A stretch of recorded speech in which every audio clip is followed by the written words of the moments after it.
historic trade agreements with key partners, the European Union, South Korea, Pakistan, Japan, Indonesia, the Philippines, China, and the United Kingdom. Liberating the U.S. economy from decades of failed anti-American trade policies and delivering lasting benefits for American workers and businesses.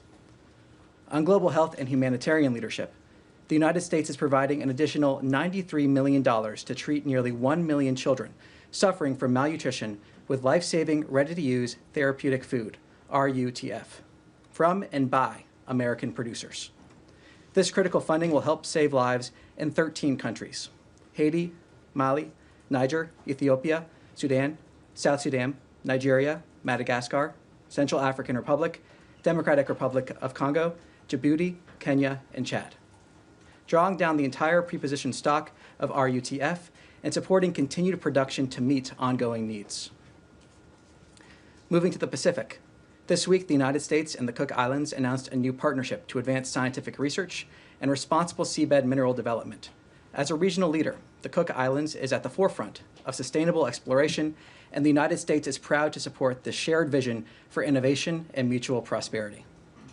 Finally, turning to Southeast Asia, the United States welcomes today's General Border Committee meeting in Kuala Lumpur as a constructive first step forward in the Cambodia-Thailand ceasefire arrangement. President Trump and Secretary Rubio call on both governments to fully honor their commitments and pursue enduring peace. We welcome Malaysian Prime Minister Anwar Ibrahim for his leadership and we commend Malaysian Prime Minister Anwar Ibrahim for his leadership in facilitating this process and for co-hosting the pivotal July 28 special meeting with the United States. And with that, I'll take some questions. Yes. Thank you, Tommy. My name is Ali Barada from Al-Sharq Al-Awsat newspaper, and my question is that Lebanon's government today took a very critical decision regarding disarming Hezbollah and to accept, in fact, the U.S. proposal to solidify the cessation of hostilities with Israel. Would you please comment on that? Yes, what I can say is the United States welcomes the Lebanese government's decision on Tuesday to task the Lebanese armed forces with a plan to bring all weapons under state control by the end of the year. This is an important step towards Lebanese sovereignty. We continue to watch developments in Lebanon very closely. Special Envoy Tom Barrack made it clear what the president needs to see. As long as Hezbollah retains arms, words will not suffice. The Lebanese armed forces must fully commit and act now to fully implement the government's decision. The credibility of Lebanon's government rests on its ability to match principle with practice. A quick follow-up. Iran's Foreign Minister Abbas Araghchi said that this decision by the Lebanese government will fail. And I wonder whether you have some comment on that, and also whether you can tell us if Ambassador Barrack will visit Lebanon anytime soon. Well, on that front, I have nothing to preview on that. He's been in discussion with all the players in the region multiple times, as we've discussed publicly here. What I can say again, in terms of your other question, is that we welcome this decision. And like I said at the end of that response, we need to see action match the principle that they're having there. So we need to see practice, not just principle. Yes? Thank you. My question is about China. While both the US and Chinese leaders are trying to have a summit meeting in the near future, the Russian and Chinese navies carried out joint exercises in the Sea of Japan, including anti-submarine drills. And China continues to purchase Russian oil. So how are you concerned of the China's move that might help Russia? And I have a brief follow-up. Well, let me take, for the specifics, let me take that back and see if we can get further details for you on that. What I can say, though, is we've been clear about how the United States views itself as a Pacific nation. We are a Pacific nation. We've seen the highest levels of engagement with our allies and partners across the region. The fact that we stand with our allies and partners across the region, both the Secretary, of course, going to the region, but other high-level delegations from this department over just the last few weeks. So we've seen that engagement, we've seen that commitment here, and that engagement will continue. And it's been reported that Indian Prime Minister Modi is set to visit China for the first time in 7 years. And Chinese Foreign Minister Wang Yi has criticized the US tariffs imposed on countries including Brazil and India. So are you concerned that China and other BRICS countries are trying to take the lead in organizing a kind of pushback against US trade measures? Well, what I can say in terms of India is the president has been very clear in terms of the concerns he has regarding the trade imbalance, regarding the concerns he has when it comes to the purchase of Russian oil. You've seen him take action directly on that, and I refer you to the President's comments for that. India is a strategic partner with whom we engage in a full and frank dialogue. That'll continue. The Secretary also spoke to that. Like anything in foreign policy, you're not going to align 100% of the time on everything. But it is very clear, the President's been clear, the concerns that he has with the trade imbalance, the concerns he has with India purchasing Russian oil. He's been clear on that. He's taken action, and I refer you to his comments for further on that. Yes. Noting, hi, okay, doing okay. Noting your statement on Lebanon a moment ago, I mean, I know you said that the U.S. will be watching developments, but the U.S. has not been like a passive player in the Lebanon situation. It's been very active. Going forward, I mean, is the U.S. going to be continue to be a broker? Is it going to take on kind of an enforcer role? I mean, how can you give me a picture of how deeply involved you're going to be going forward here as Lebanon tries to implement the disarmament of Hezbollah? Well, obviously, we've seen discussions from the Ambassador Tom Barrack, the special envoy in the region. We've also seen comments here on Lebanon from this podium just now and in the past. In terms of our specific role, what I can say is what I said earlier, that we'll continue to watch developments in Lebanon very closely, and that we need to see the practice there match the principle that they have. One other question. A report today that the Gaza Humanitarian Foundation finally secured a meeting with United Nations officials. A, can you confirm that? And B, I know that GHF and the State Department have been calling for cooperation to happen, but never really an idea of what that cooperation would actually look like in practice. Can you give us an idea of what exactly the State Department envisions in a cooperative agreement between GHF and the UN? Well, I refer you to GHF for more details on meetings they may or not be having with different organizations or the United Nations. What I can say is we've been clear is that we want to see as much aid as possible go to the people of Gaza without it being looted by Hamas. We've been clear that we want to see creative solutions, that there's a mechanism in place that has been able to deliver 110 million meals without it being looted by Hamas. We've also been clear in our concerns about how other different delivery systems have seen issues when it comes to the diversion of aid. So the specifics, we'll see exactly. The President's talked about wanting to see more aid get into Gaza. We've seen, for example, from this podium, talking about how the Ambassador and Special Envoy Witkoff have briefed the President after their recent trip to the region. We'll see what specifics come out in terms of future steps, but there are many options being discussed. We want to see as much aid get to the people of Gaza without it being looted by Hamas as possible. Yes. A question about Europe. It has been reported in the past hours that the United States government has launched a diplomatic campaign targeting the European Union's Digital Services Act. According to this reporting, the United States would be arguing that it's imposing excessive restrictions on free speech. And given the ongoing negotiations between the United States and the European Union, could you confirm that that campaign is active, and what would be the main motivation and the outcome that the United States would like to see regarding the DSA? In terms of negotiations, are you referring to trade on that front? Yeah. So in terms of specifics on the trade negotiations, I refer you to USTR, the White House, and those directly involved in those negotiations. We have been clear from the beginning of this administration the importance this administration places on free speech. That is something that the Vice President spoke to in Munich when he said democracy rests on the sacred principle that the voice of the people matters. We shouldn't be afraid of our people, even when they express views that disagree with their leadership. This has been an honest and frank conversation that we have been having with our partners in Europe around the world, the importance that we place on free speech, and that importance is going to continue. Yes. Thank you. Asking about President Trump and the potential summit with Russian leader Vladimir Putin, I know White House officials have said that for that meeting to take place, Putin needs to be willing to meet with Ukrainian President Volodymyr Zelensky. But I was wondering, can you put a fine point on that? Is there any world in which this summit between President Trump and President Putin can happen without Putin agreeing to a Zelensky meeting as well? Well, I'm going to refer you to the White House on that one for details on the president's schedule. What I can say is looking backwards, as the Secretary has described, we have been in continual communication with our partners in Europe, continual communication with Ukraine. Our ultimate goal is to end this conflict, get the parties to the table, see the ceasefire and the long and enduring peace. But for details on the president's schedule, I'll refer you to the White House. Yes. Hi, Tommy. Rachel with Lilly Broadcasting. Good to see you. In regards to Ukraine, does the Secretary have any maybe scheduling a chance meeting with his counterpart, with Ukrainian officials, or with any Russian officials? I have nothing to preview in terms of his schedule at this point. Okay. And then, Hugh, real quick on Haiti, you mentioned that millions of dollars are going to go towards the malnutrition problem in Haiti. However, the State Department could potentially deport thousands of people, Haitians that are currently residing in the United States, back to Haiti. There's still political instability there. What does the State Department have to say about that?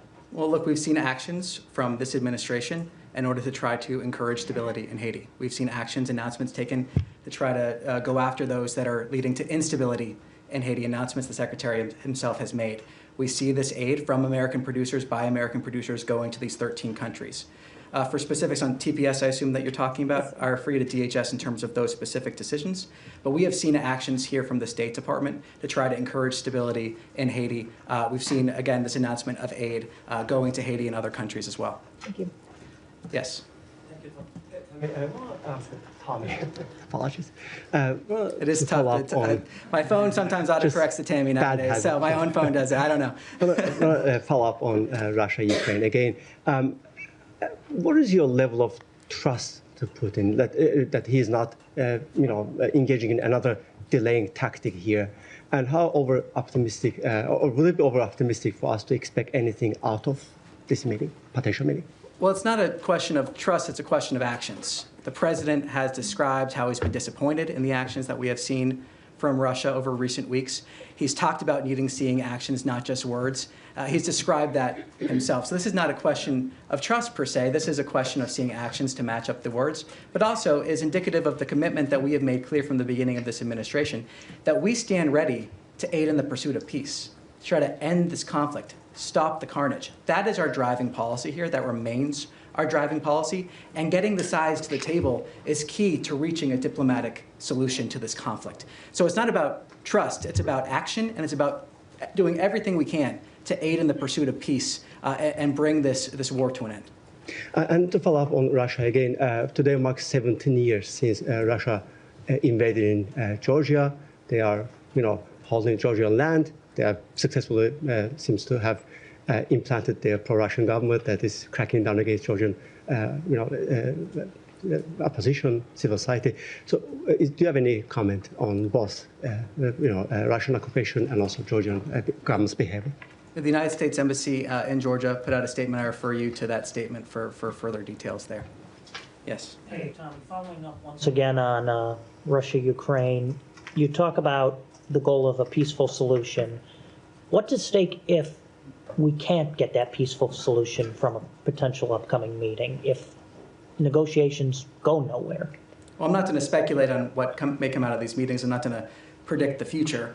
What I can talk about, again, is our commitment now, what we have done, what we continue to do, engagement at the highest levels of this administration to try to end this conflict and stop the carnage. We stand ready, like I said, to aid in the pursuit of peace. We continue to do that. So I'm not going to speculate or predict the future, but I can talk about that commitment we've seen already and continue to see. Yes. Thank you. On the West Bank. I'm sorry? Nothing. Okay. Again, thank you, Tom.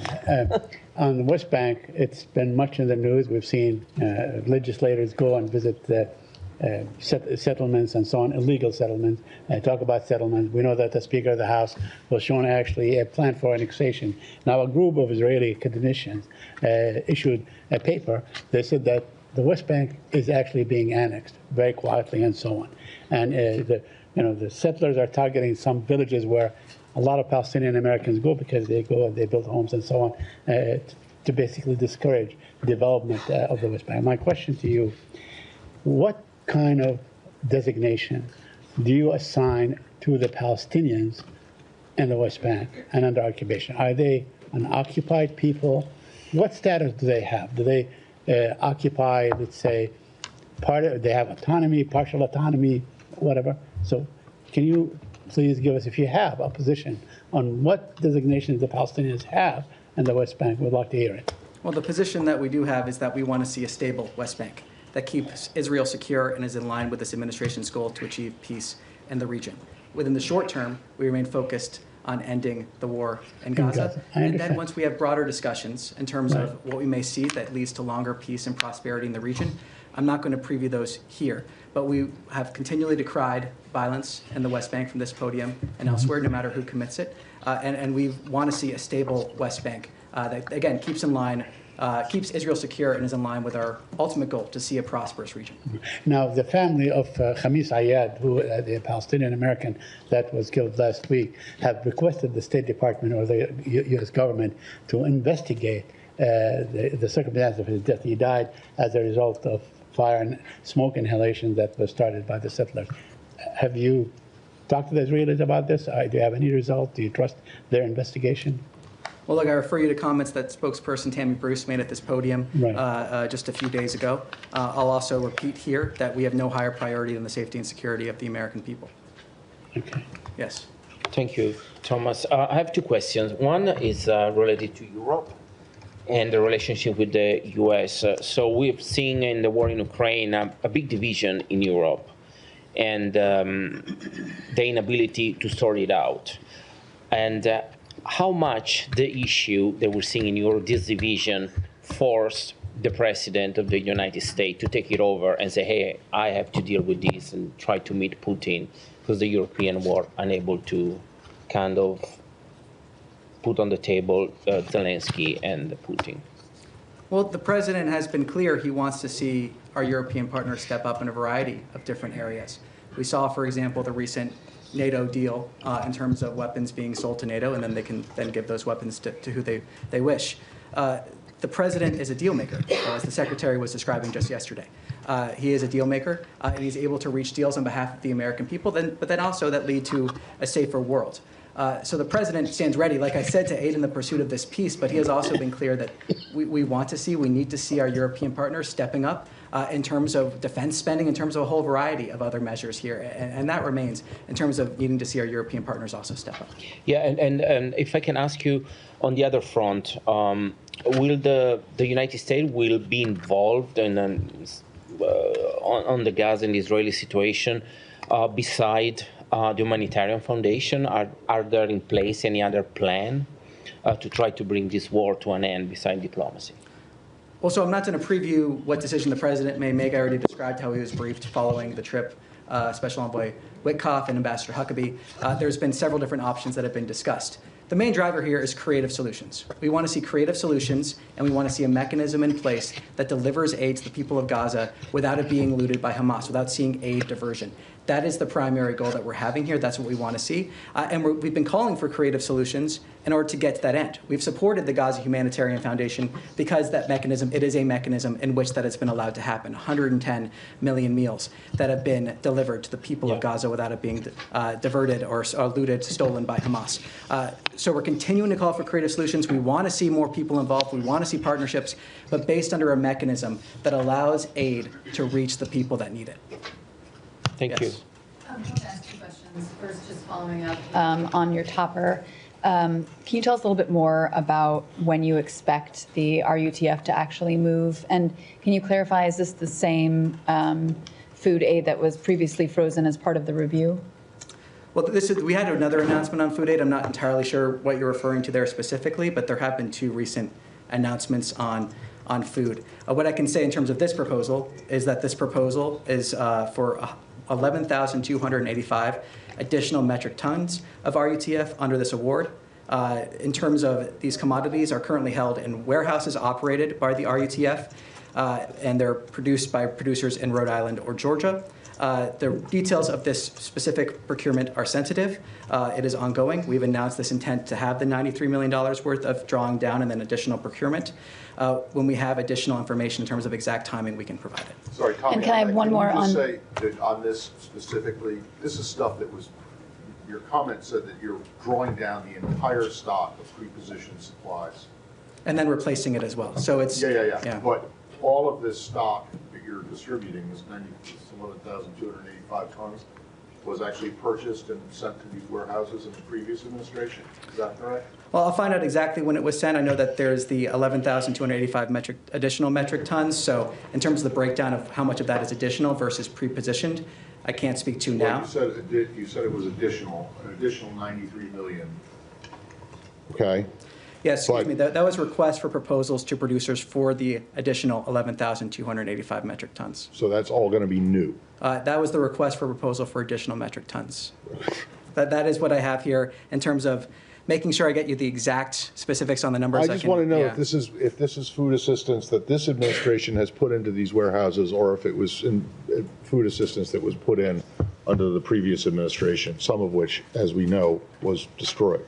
Yeah, so as I was going through the numbers, I do have a breakdown here. Beautiful benefit of having some notes here. So the entire pre-petition stock of RUTF is 1,209 metric tons, but the funding will also be used to order the production of an additional 11,285 metric tons. Thank you. Can I follow up on the one other question? Now that the Israeli Prime Minister has confirmed in a Fox interview his intention to occupy all of Gaza, can you speak a little bit more on the U.S. position on this? Do you see this as a way that is helpful to secure the release of the hostages still being held there and to see humanitarian aid flow? Well, what I can speak to is our policy and our initiatives here. And our three focuses, as the Secretary outlined yesterday, remain getting humanitarian aid into Gaza without it being looted by Hamas, remains seeing the hostages released, and remains making sure that Hamas cannot continue to exist, because there can be no long-term prosperity with Hamas as a governing force or otherwise within Gaza. So that's what our policy is, that's where our focus is, that's what I can speak to. For further details on Israel's policy, I would refer you to the government of Israel. Yes.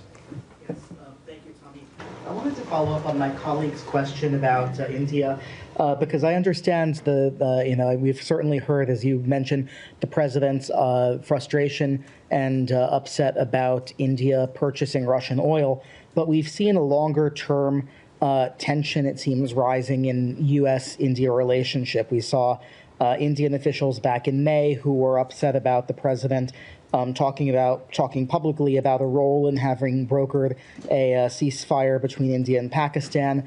We saw the meeting with the Prime Minister of India that was supposed to take place at the G7 in June canceled because the president had to leave early to return to Washington.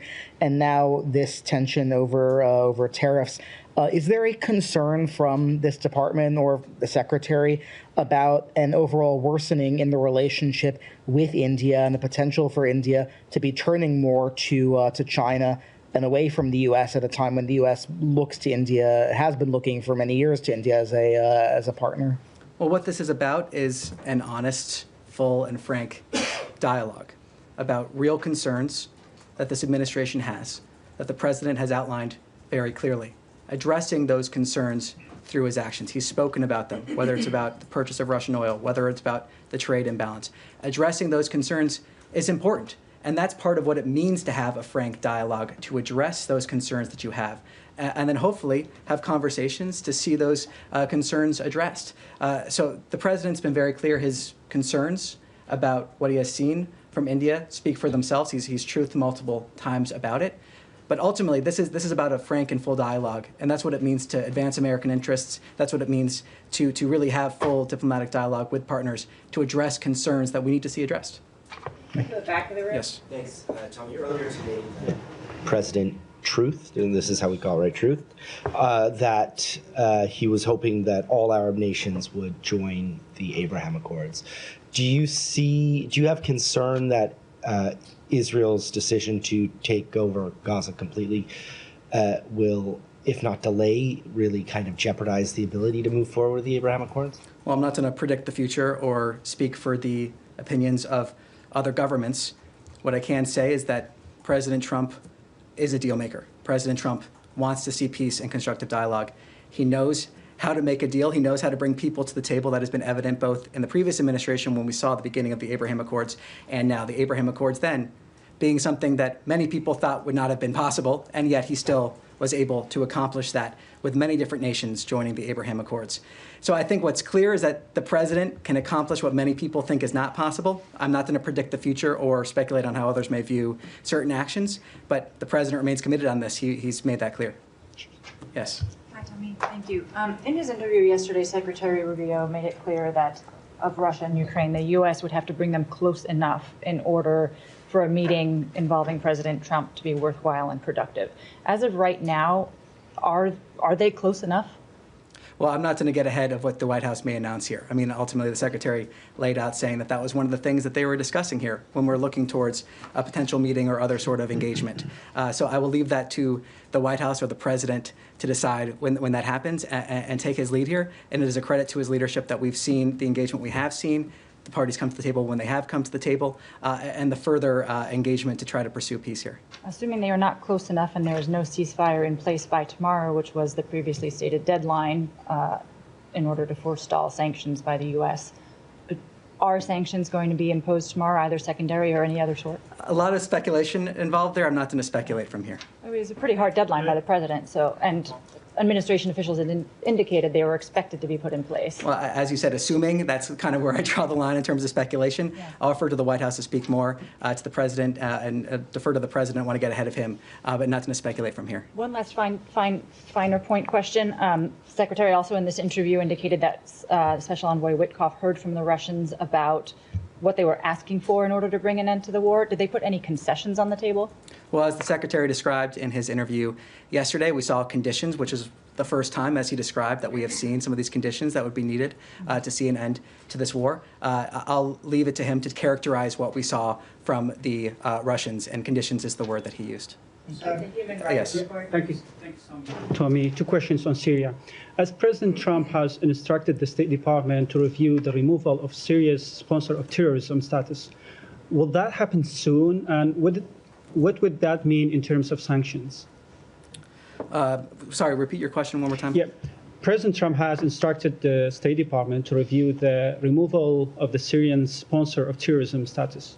Will that happen soon, and what would that mean in terms of sanctions? Well, I'm not going to preview the finalization of certain sanctions announcements. When we have something to announce, we'll announce it. What I can say, as the President has said, as Special Envoy Barrack has said, as the Secretary has said, we want to give Syria a chance for greatness, and that Syria is at a critical crossroads here when it comes to the ability to achieve that. So we continue in dialogue here. We continue having the conversations with all different stakeholders in the region. When we have something to announce, we'll announce it. And the second question, as you are mediating the negotiation between the Syrian Democratic Forces and the Syrian government, have you seen any progress in these negotiations recently? And last week, Tammy said that the U.S. position has not changed on the evolution of these negotiations. Can you clarify that whether the U.S. dictating the Syrians and SDF in these negotiations, or if you are leaving that for the Syrians to make decision if they want a federal state or if they want to have a centralized state? Well, Special Envoy Barrack has spoken about this. I'm not going to go further than his comments in terms of talking about sensitive conversations between different parties. I refer you to his comments on more detail there. Yes, Michelle in the back. Thank you. I'm sorry, I'm sitting way back.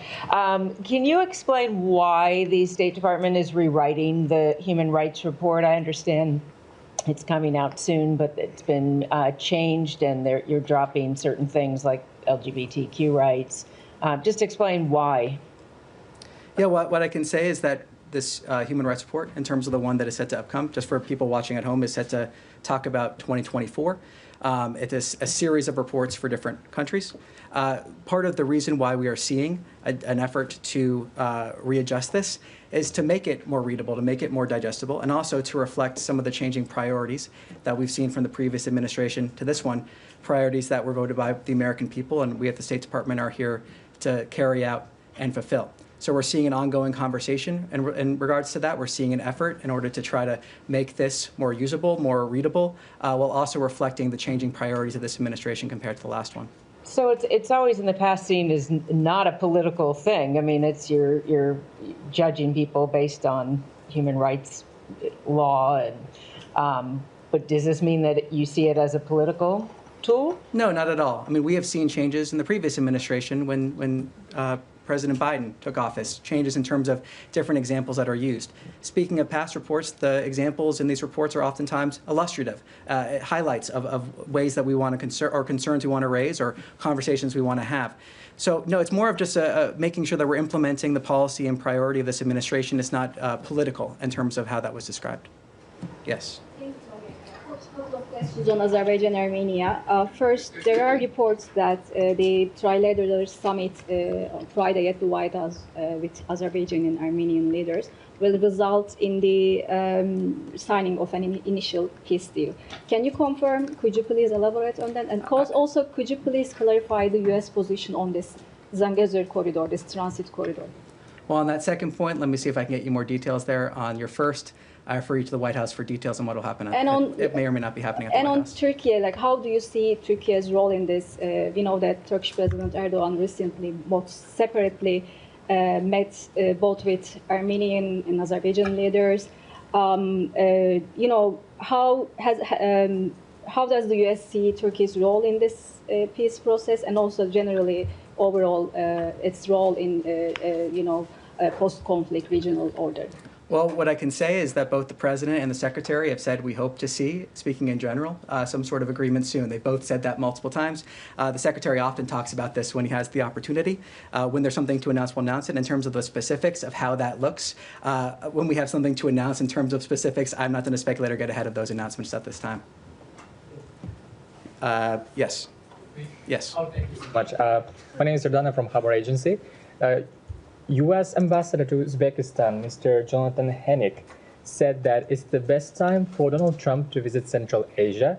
I know you don't speak for President, but this year is 10th anniversary of C5+1 platform, where Central Asian 5 countries engage with United States to make the relationship more fruitful. So do you have any plans to do for this year? Because it's already August and we have like 3 months left. Anything planned for United States and Central Asia cooperation? Well, nothing to preview at this point in terms of scheduling there. Yes. Okay. Thank you. My name is Naziga Karimi. I'm Afghan journalist. I have 2 questions, sir. One question is any update about U.S. policy toward Taliban regime? Number 2, Foreign Minister of Taliban had a plan to visit Pakistan. There is rumor that United States stopped him, prevented his visa. Is it true? And my second question, President Trump said we are going to help Afghan allies to come to the United States, the people who has a SIV visa. Which kind of help U.S. authority will prepare for them? Because a lot of them waiting in Doha, Qatar, Abu Dhabi, Pakistan, and different part of country. So a couple questions there. Thank you. I believe on your second regarding Pakistan, I'm not going to comment on rumors from this podium. Muttaqis visas. Yeah, so I'm not going to comment on rumors from this podium. In terms of your question on SIVs, we see a continual processing of SIVs. That processing has continued. That has continued for many, many years. We have seen that because of the initiatives as President Trump was talking about. So the SIV processing has continued. We expect that to continue, but also we're seeing many hundreds of those visas being processed as we go forward here. So nothing further beyond that, but the processing for SIVs for Afghans does continue. Thank you. Yes. Thank you. I would like to ask you about Serbia. Secretary Rubio had a meeting with Serbian officials yesterday. Can you please provide some details beyond the readout that I'm familiar with, specifically on Secretary Rubio's broader plans for U.S.-Serbia relations and the strategic policy framework surrounding the engagement? Like, what's the goal for the State Department when it comes to Serbia? Is it the beginning of a new chapter? Is it not? What do you have for me? Well, nothing further to provide beyond the readout, so I'll refer you to that readout for further information. And with that, that's all I have for today. Thank you.